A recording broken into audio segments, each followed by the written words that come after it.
Next up, we have Get Smooshed by Cursed Snake / Horst, featured in Geometry Dash, is my understanding. Once again, everybody, this is a Basterd's LFA, a layman-friendly analysis. I'm a professionally trained musician and composer, and my objective here is to explain things in a way so that you don't have to be one to understand what is happening here, musically. So, if you like the sound of that, make sure you're following the channel, subscribe to the channel, whatever term you want to use, like the video, share the video, leave a comment, turn on notifications, become a member. Once again, everybody, members get early access to the content. Artists, I want to collaborate with everybody. I have a whole spiel for that at the end of the video, so stick around for that. Disclaimers showing on your screen right now, so go ahead and pause the video if you want to read them in full. Otherwise, let's go ahead and do this. Get smooshed. And yeah, we are doing this for the second time. And the thing is, you didn't hear how loud it was because I turned away from the microphone. This microphone is directional, so that means most of the audio is captured if you're facing towards the microphone. If I had sneezed on the microphone, it would have clipped this thing, so yeah. Anyway, let's go. Let's do this. Let's get smooshed.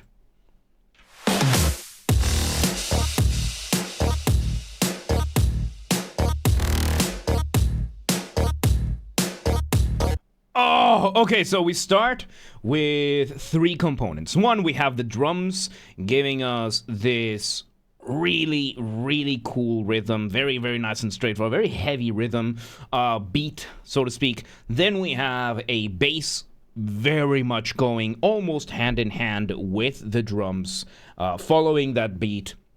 And then we are having a little bit syncopated. We're having syncopated a synth giving some arpeggios. So, syncopation, once again, syncopation is when you go against the beat. It's what is happening right now with this thing. We are hearing this chiptune synth playing in between the beats from the drums, and then it's playing arpeggios. Arpeggios being when you play a chord one note at a time. These ones are happening really, really fast. So, you know, here's, for example, C major, block chord. And then arpeggiated. This implies that James has a child. I have no such thing. So yes, this would be an arpeggio, and then you could do it super fast. And it gives you some more like strumming the chord rather than arpeggiating, but it's still more or less the same idea. We're having this, and it's reminded, like, this beat reminds me of a song by Metallica. I think it's from the Black Album. Anyway, let's see where this goes. Oh! And every once in a while, we are getting an extra synth, giving us, you know, that good old Hans Zimmer-esque boom. Very, very cool. Right now, what is happening over here, we don't really have a motif yet. Motif, of course, being the smallest version of your musical idea, the essence from which everything else comes from. What we are having right now is called a groove. Groove being the old term for what nowadays we call a vibe. However, in music, the groove ended up becoming known as a conjunction of music that just gets you in the zone. It's the type of music gets you in the zone that you can just groove with, vibe with, whatever term you want to use nowadays. So there you go. It have large pizza and still hungry. Go drink water then. So let's see where this goes. This is really good. Welcome back, sis. Welcome back. Let's see. Why did values change? Oh, bring the break and. Ooh. Okay, so we had a little moment there doing a little bit of a drum fill. Drum fill, of course, being when your drums change the beat like that.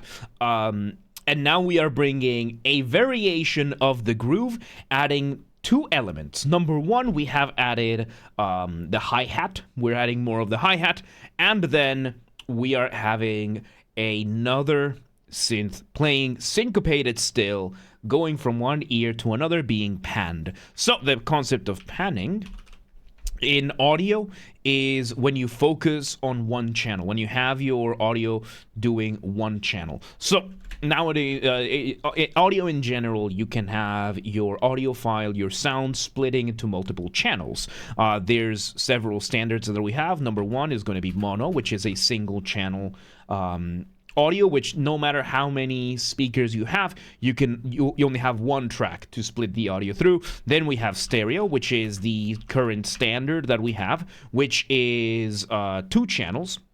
Stereo, of course, being you have 2 speakers, then you have 2 tracks that are separate playing in conjunction for a single song, which is what we're having right now, and then the other one is surround.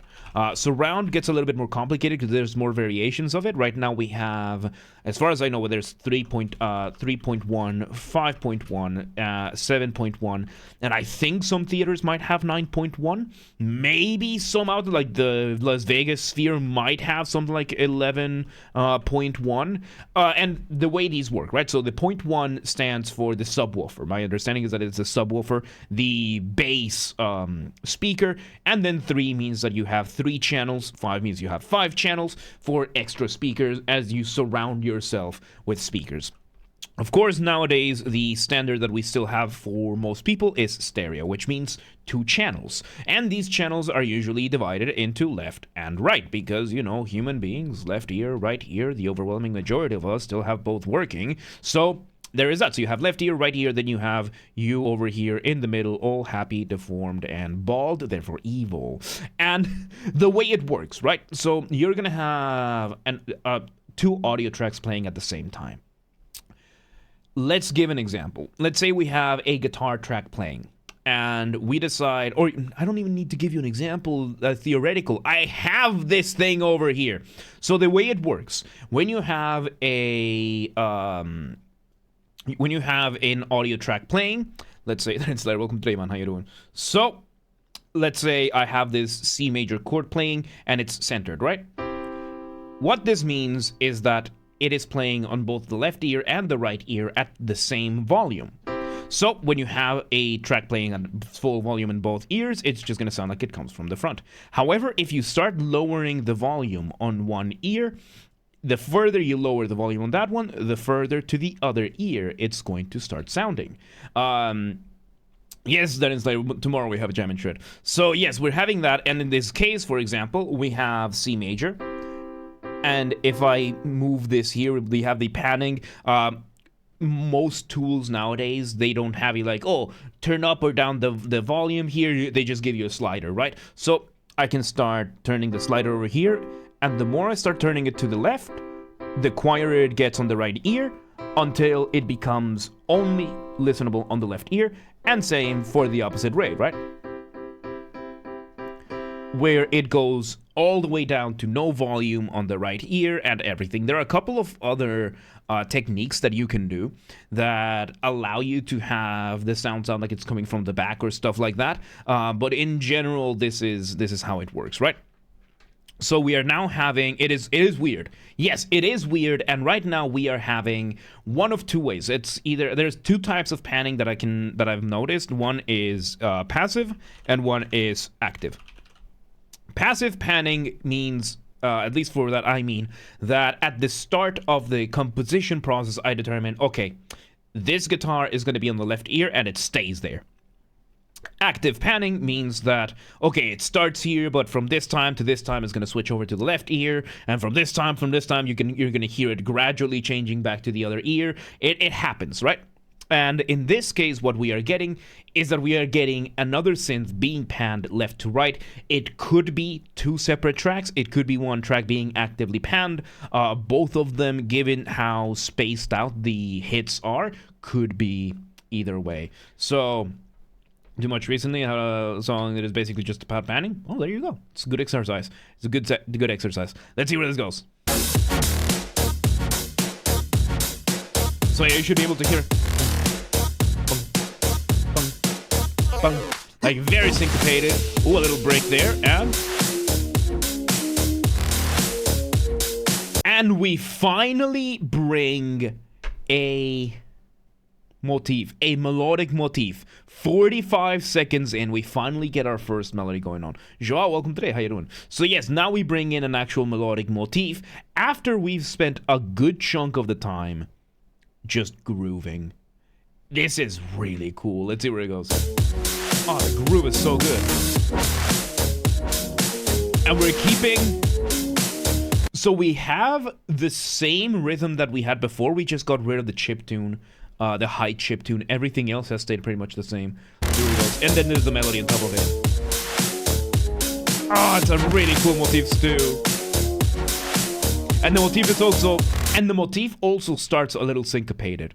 The motif is also a little bit syncopated, which is that the drums start and then a little bit after the melody starts. There's a really, really good way of doing syncopation, and you want to keep it as even as possible. This is really good. Let's see where it goes. We're slowly making it more up.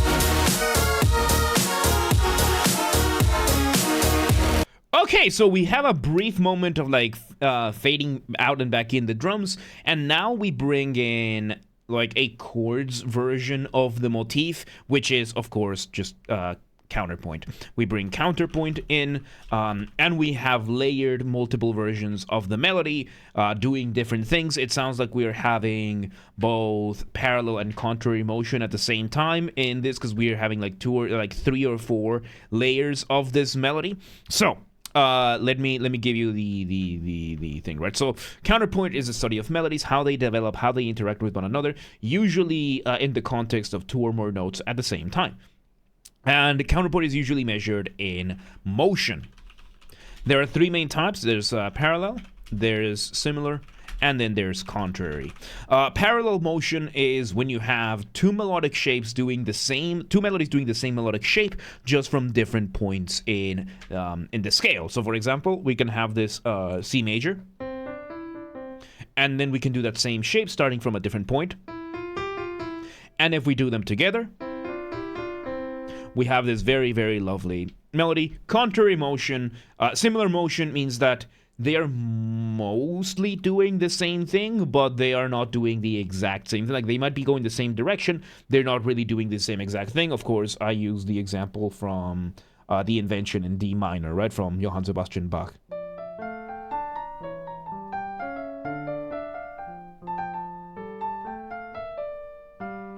That kind of thing, I already forgot the thing. But it's that idea that they're not really doing the exact same thing, but they are mostly keeping more or less in the same shape. And then there's, of course, the idea of contrary motion. One melody goes up, the other one goes down. If the other one goes down, the other one goes up. So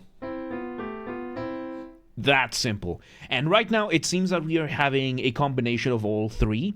With the melody. So we still have the main melody, and then we have other layers adding more complexity to this. Let's see where it goes. Ooh, very nice variation off the ramp. We went off the ramp, of course, being a colloquial term that I use. Colloquial, of course, by that I mean there's no official academic definition for this, or at least I'm not using it, I'm choosing not to use it for the sake of simplicity. And off the ramp is what I call a transition, a specific type of transition. It can be as short as a couple of beats, as it was here. It can be as long as an entire section, and the point of it is to make your listener feel suspended up in the air at the mercy of inertia, waiting to see where you land. How do you do that? Remove the drums. Maybe the bass as well, which is what happened over here. We had the tail end of the melody lead us into the next transition, into the next section. Really cool. Let's see where it goes.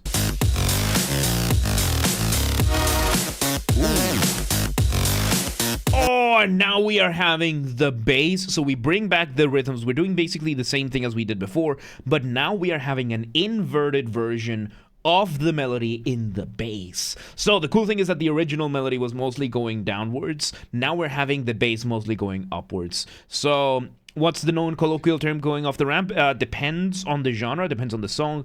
Sometimes it could be a fill. In some electronic music, it could be a hook. Mostly depends on the genre. That's why I'm using a catch-all term for this to keep it casual, because I don't even use the other terms, to be honest, that much. So, yeah, in general, it would be either, in electronic music, a hook would be if it's the moment right before the dropping of the beat. Then it could be a fill when it comes to, like, drums or whatnot. Otherwise, it could just be a section, a transitionary section, where, you know, it's a transition, like maybe a bridge or a break, that kind of thing.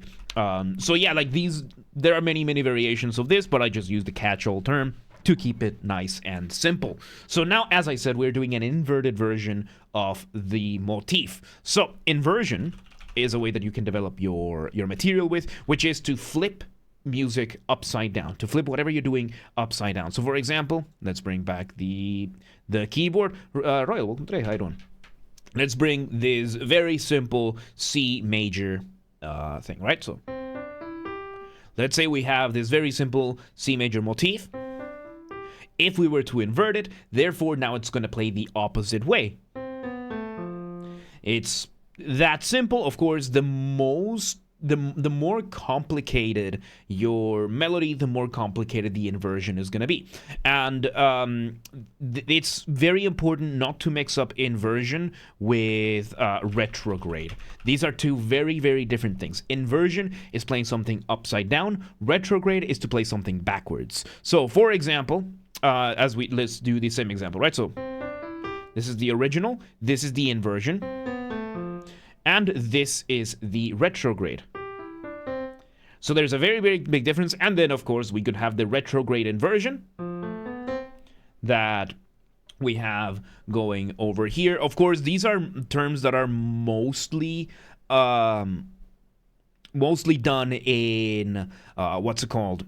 This is something that is mainly really, really looked into detail when it comes to 12-tone music. Like, you see some of this in Counterpoint, but it's not until 12-tone music that you really start going into this. So I'm giving you a cheat over here. I'm giving you, like, advanced knowledge. Because, yeah, 12-tone matrix is, it's a fun thing to do, but it's not the most, it's not the most, pleasant thing to work with. By the way, 12-tone music being music communism. Yeah, I said it. 12-tone music is just music communism. It's basically a game. 12-tone music is basically a game where you have the 12 tones of the chromatic scale, and you cannot play the same note back until you've played all of the notes in your row.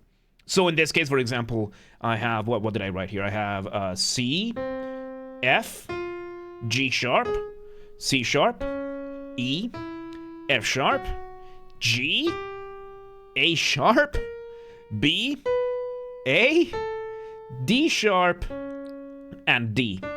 And not until I've played all of these notes in this order can I play C again.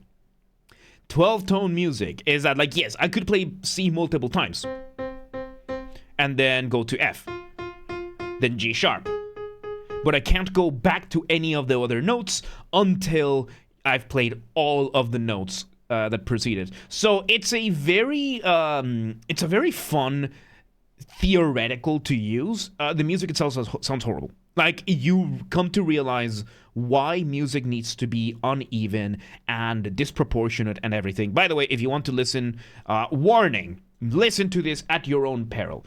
If you want to listen to some 12-tone music, of course, the father of it being Arnold Schoenberg.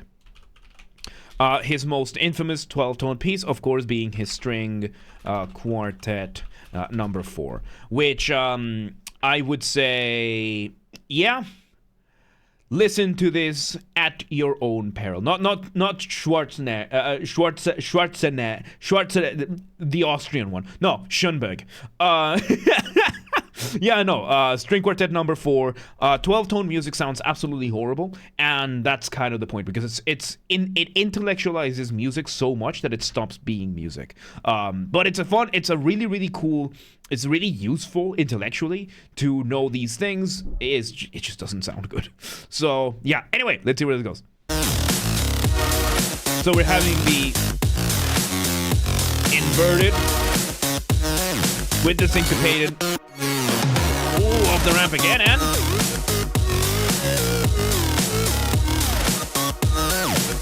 okay, so now we bring a variation of the original one, and yes, the Austrian one. Arnold Schwarzenegger is the Austrian one, and I think Arnold Schoenberg. Where is he from? Oh, he's also Austrian. He's also Austrian, so they're both Austrian. Oh, I thought he was German. Shit, I thought he was German. Oh boy. Yeah, this one, he died in 1951, so yeah. Yeah.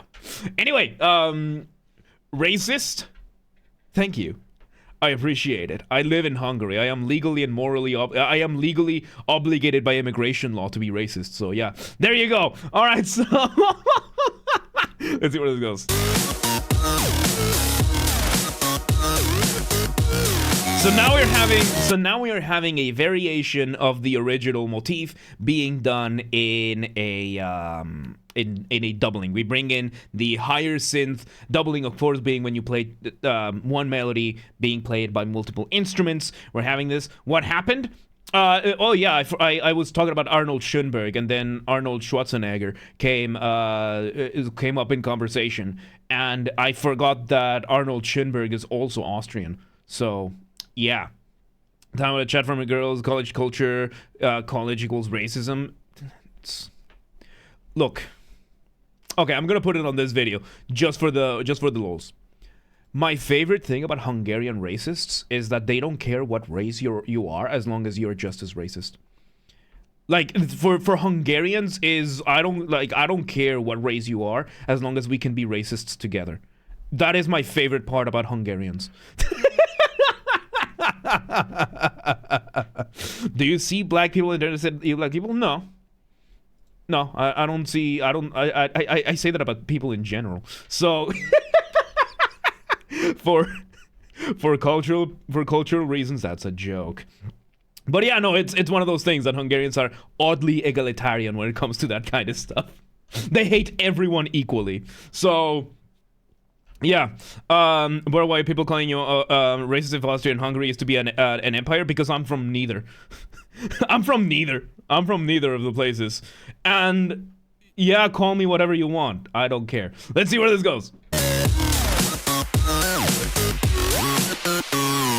Oh, nice off the... Ooh. Okay, so now we're doing a variation. We're continuing this last bit that we did, and we are basically obfuscating the entire thing. Is this really cool? Casual racism? No. Because that implies the existence of professional race. I guess there is, like, being a top tier competitive racism to be like a white liberal woman activist doing Black Lives Matter kind of thing. Because those are the most racist people I've ever seen in my life. But yeah. Anyway. I digress. And then welcome today. How you doing? Let's see where this goes. So we're using this kind of like a break. Oh, we're bringing back the pan, the instrument now. And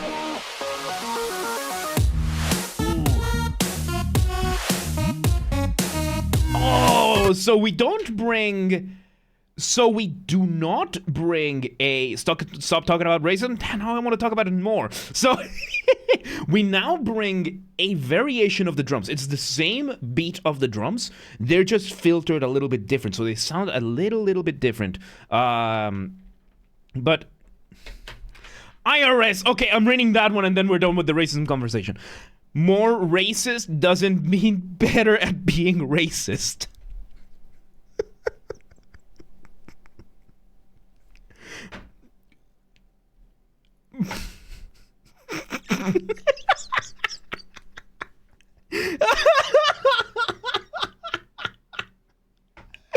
Oh, that, yep, you do not miss. You do not miss. Yep.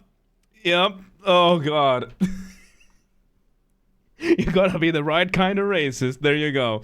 Anyway, so now we have the drum beat. Still the same drum beat as before. We just pretty much filtered out most of the thing. I think we're doing some EQing, equalizing. So EQing or equalizing is came for LFA, got political speech.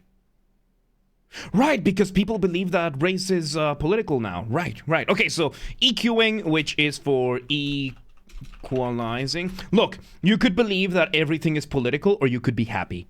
So I'm going to leave it at that. So EQ stands for equalizing, which is not being a communist. It is a process in which you manipulate the frequencies in audio. So the human ear, by nature, can perceive sounds from the frequencies. Frequencies, how frequently the audio wave vibrates, anywhere between 20 hertz and 20,000 hertz, which we also call 20 kilohertz.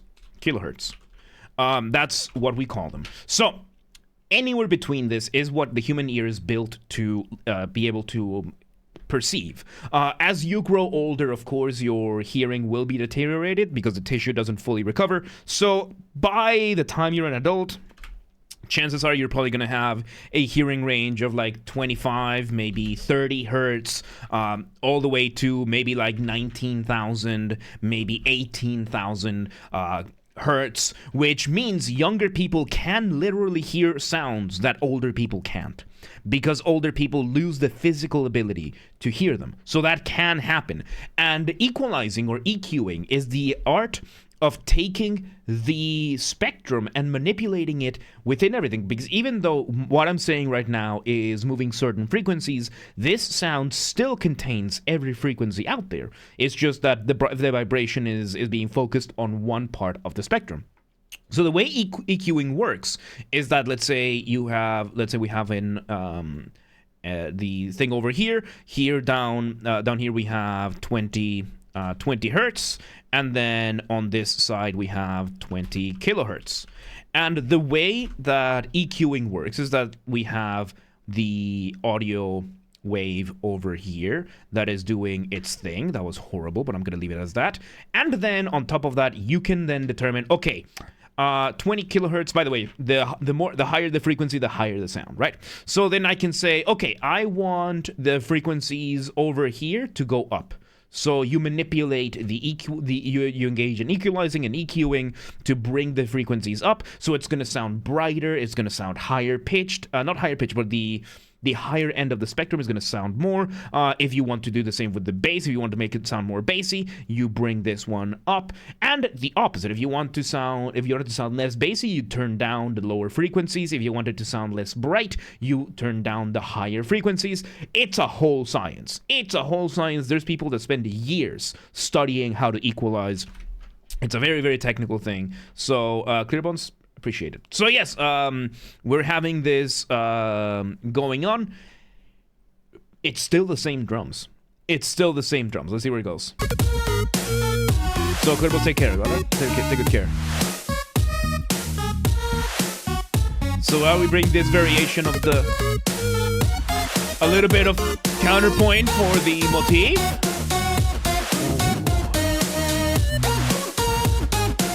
New variant.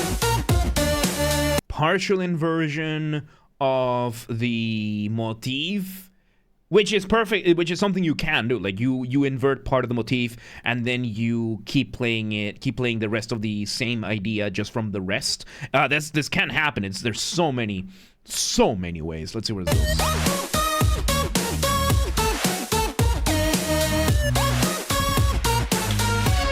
All right. Oh, nice little off the ramp moment with that tail end of the melody. And there we have. So now we have, again, EQ'd out, we have obfuscated the sound, and we have the motif playing, and we basically just replaced everything else with kind of like an ambience chord in a synth. This is really cool. Let's see where it goes.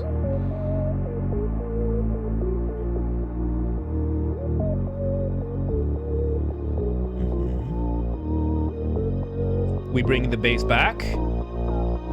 Very nice. And we have a, and we also have, excuse me, so we're having the instruments slowly fading in with the volume. I need to burp, hang on. There we go. So we're slowly having the instruments fading in, bit by bit. And on top of that, at the very, very top, we have one more synth, which sounds to be a sample of some strings. And they are doing a pedal note. I was trying to remember the term. So a pedal note or pedal tone is basically just holding a note. What a video this will be? Yes, I mean we're cutting off the first sneeze, but yeah, what a video this will be. So yeah, we're having a pedal note being held in a chord up there. Very nice, and it is slowly fading back in. Let's see where it goes. It's gonna end slow. It's gonna end soon, so let's see how you end it. And on top of that, we're side chaining the melody. So side chaining is when you interrupt your some audio file with what would be the drums. And in this case, the drums are not playing, but we are having the melody being side chained with. Usually the way it's is interrupted is that the volume gets turned down and then back up. And in this case, we're doing that without the drums. And oh boy, let's see where this goes. Oh, we completely break it.